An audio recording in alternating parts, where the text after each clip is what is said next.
RSS কিন্তু সাংঘাতিকভাবে ভীতু।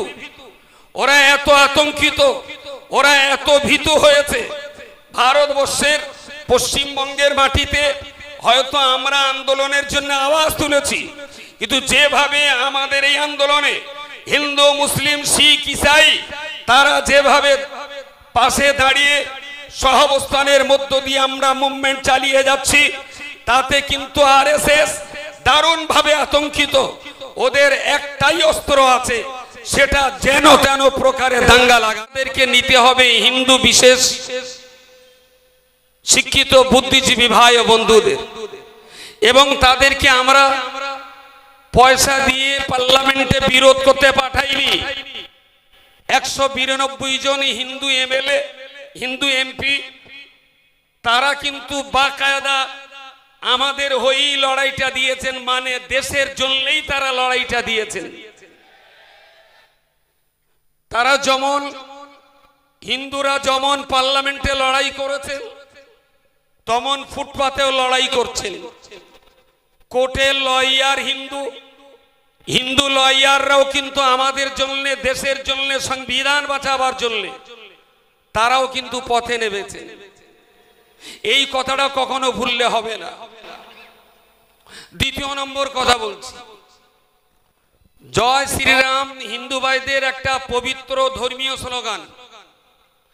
রাজনীতির আঙিনায় এসে সেই জয় শ্রীরাম স্লোগানটা এখন আতঙ্কের স্লোগান হয়ে দাঁড়িয়েছে।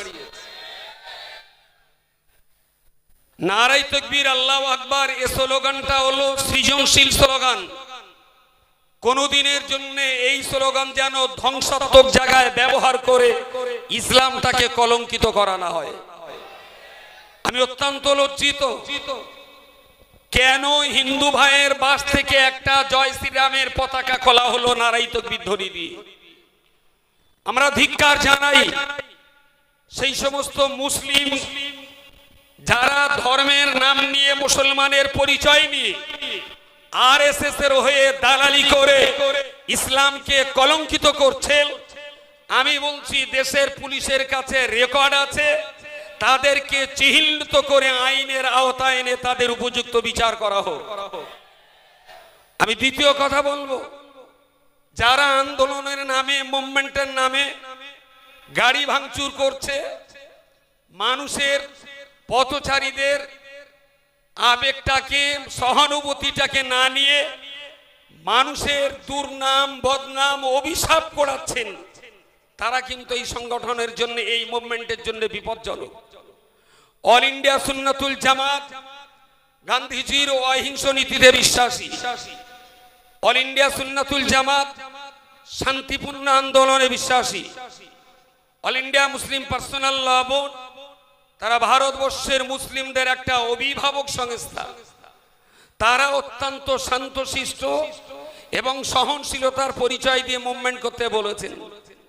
আমরা যারা অতিরিক্ত ইমানি জাজবা দেখাতে যে এই সর্বনাশগুলো করছি, আমি পুলিশ ভাইয়ের কাছে অনুরোধ করব, প্রশাসনের ভাইদের কাছে অনুরোধ করব, সংঘ আন্দোলন করতে যে, মুভমেন্ট করতে যে কেউ যদি দেশের সম্পদের ক্ষতি করে, কেউ যদি সাম্প্রদায়িক উস্কানি দেয়, কেউ যদি ষড়যন্ত্র করে, সে কোন জাতের, কোন রঙের, কোন বর্ণের, কোন দলের, দেখার কোনো প্রয়োজন নেই।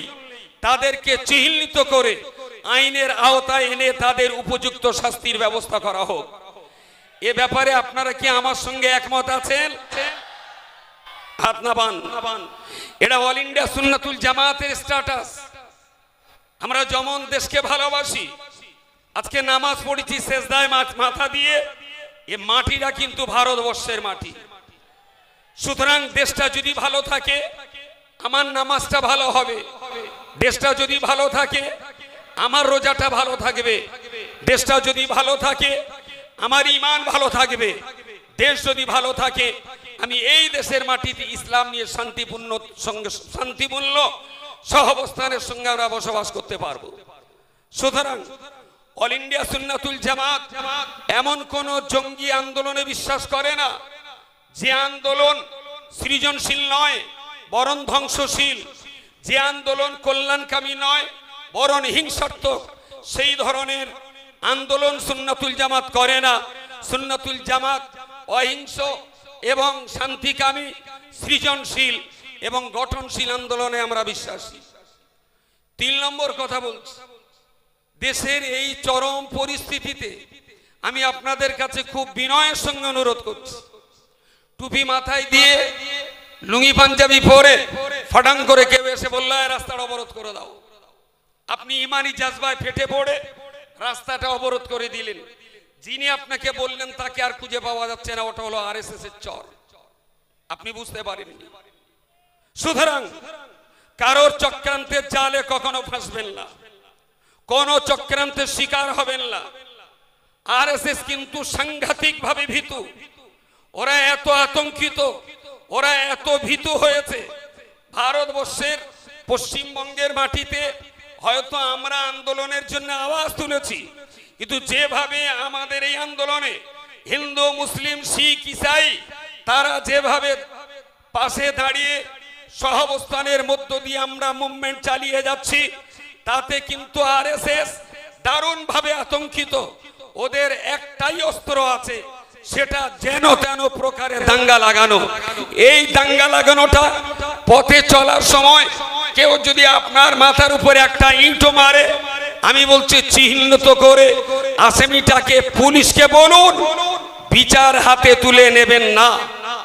কখনোই সেই ইট মেরেছে বলে আপনি পাথর মারবেন, অল ইন্ডিয়া সুন্নাতুল জামাতের এই স্ট্যান্ড নয়। আপনি ধৈর্য ধরুন, রোগী চিকিৎসা করুন, আসামিটাকে পুলিশের হাতে তুলে দেন। যদি আরএসএস এর এই দাঙ্গা লাগাবার ষড়যন্ত্রটা আপনি দূর করে দিতে পারেন, আমরা দায়িত্ব নিয়ে বলছি আগামী 2027 ইলেকশনে পার্লামেন্ট আরএসএস মুক্ত পার্লামেন্ট আমরা ভারতবাসীকে উপহার দিতে পারবো ইনশাআল্লাহ। তো 2029-এর এই পার্লামেন্টটা আমরা 2029-এর এই পার্লামেন্ট হবে হিন্দুর, এই পার্লামেন্ট হবে মুসলমানের, এই পার্লামেন্ট হবে খ্রিস্টানের, এই পার্লামেন্ট হবে শিখের, এই পার্লামেন্ট হবে বৌদ্ধ ধর্মের। শুধু এই পার্লামেন্ট আরএসএস এর পার্লামেন্ট আমরা হতে দেব না। আমার শেষ কথা আপনাদের কাছে বারবার বলছি, হিন্দু আর আরএসএস দুটোকে গুলিয়ে ফেললে হবে না। আমার কথাটা কি বুঝতে পেরেছেন? হিন্দু আর আরএসএস গুলিয়ে ফেললে হবে না। ছোটনদা অন্তত 12 বছর আগে আমাকে বলেছিলেন, মাতিন সাহেব আরএসএস সব কিন্তু হিন্দু নয়, অনেক মুসলমান আরএসএস আছে আপনাদের ভিতরে। সেদিন ছোটনদার কথা আমরা বিশ্বাস করতে পারিনি 16 আনা। আমি বললাম মুসলমান আবার আরএসএস হয়? ছোটনদা বললেন হ্যাঁ হয়। আজকে আমরা দেখতে পাচ্ছি মুসলিম পার্সোনাল ল বোর্ডের ডাকে তবলিগ, দেওবন্দি, ফুরফুরাবি, জামাত ইসলামী, আহলে হাদিস, হিন্দু, মুসলিম, শিখ, ইসাই আমরা সবাই যখন এক ছাতার তলায় ইমানি জাজবা দেখিয়ে কিছু বিক্ষিপ্ত মানুষ তারা আবার আলাদা আলাদা করে স্বপ্ন দেখছেন, এরা আরএসএস এর দালাল নয়, তার কোনো প্রমাণ আছে? সুতরাং অত্যন্ত সাবধান আর সতর্কতার সঙ্গে আপনাকে পা ফেলতে হবে। আপনি কিন্তু কাঁটা তারের উপর দিয়ে হাঁটছেন, আপনি কিন্তু কাঁটা তারের উপর দিয়ে হাঁটছেন। সুতরাং হিন্দু, মুসলিম, শিখ, ইসাই, দলিত, আদিবাসী আমরা সবাই আছি। শেষ কথা আপনাদেরকে বলবো, ওয়াকফ সম্পত্তি যদি দিল্লির গভর্নমেন্ট নিজের করায়ত্ত নিয়ে ফেলে, ক্ষতি শুধু মুসলমানের হবে না, মসজিদের যেমন ক্ষতি হবে হিন্দু মন্দিরেরও ক্ষতি হবে। কারণ কয়েক হাজার মন্দির আছে মুসলমানদের দয়ায় দেওয়া ওয়াকফ সম্পত্তির উপরে প্রতিষ্ঠিত মন্দির, সেগুলোও কিন্তু সর্বনাশ হবে। সুতরাং ওয়াকফের কারণে যদি মুসলমানের মাদ্রাসা ক্ষতি হয়, দেশের হাজার হাজার আইসিডিএস, প্রাইমারি, হাই স্কুল, অনেক কলেজ কিন্তু আছে ওয়াকফ সম্পত্তির উপরে, যেখানে হাজার হাজার হিন্দু ভাই বোনেরা তারাও পড়াশোনা করছে। ওয়াকফ সম্পত্তি যদি সর্বনাশ হয়, তাহলে যেমন পীরের খানকার ক্ষতি হবে, তেমন কয়েক হাজার হসপিটাল নির্মাণ হয়েছে ওয়াকফ সম্পত্তির উপরে, সেই হসপিটাল কিন্তু ক্ষতিগ্রস্ত হবে।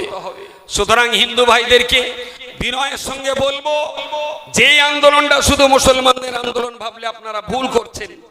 হিন্দু ভাই যারা আছেন তাদেরকে উদাত্ত কণ্ঠে আহ্বান করছি, আপনারা এগিয়ে আসুন, হাতে হাত রেখে দেশের জন্য, ভারতবাসীর জন্য বিশ্বসভায় ভারত আবার শ্রেষ্ঠ আসন লবে, সেই স্বপ্ন দেখতে আমরা আরএসএস মুক্ত ভারত গড়ার স্বপ্ন দেখি। আপনাদের সবাইকে অনেক অনেক ধন্যবাদ, এত কষ্ট করে এসেছেন। যারা দাঁড়িয়েছেন আর একবার বসতে বলছি। এখন বক্তব্য রাখবেন শ্রী সুকৃত রঞ্জন মহাশয়।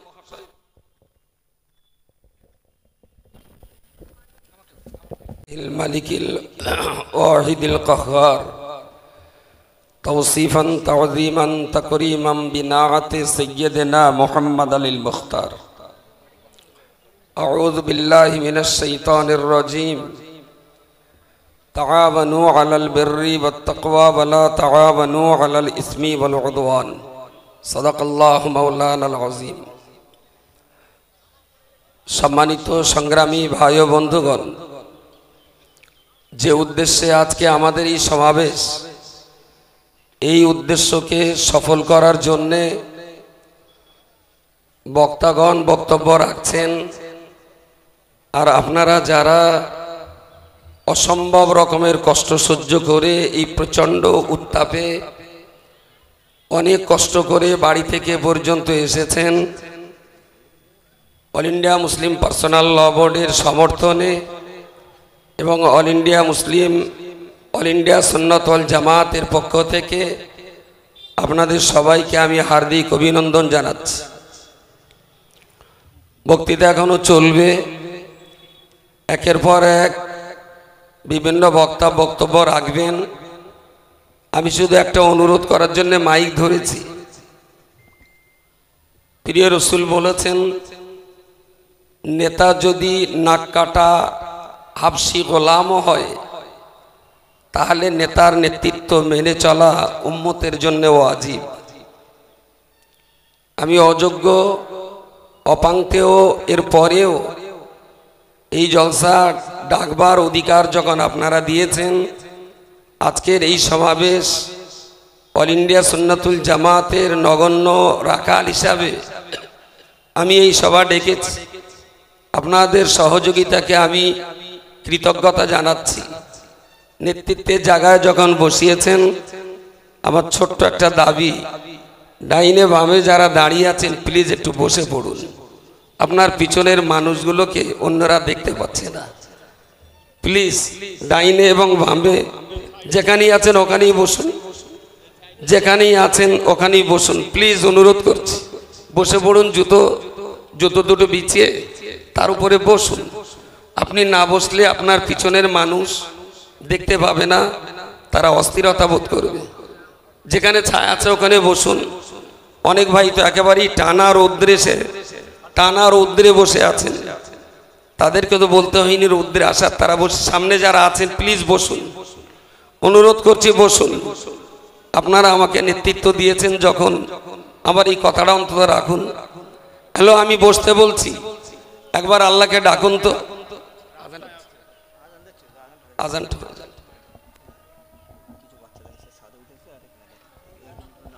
ভাই, এই পাঁচিলের উপরে যারা বসেছেন, পাঁচিলের উপরে যারা আছেন,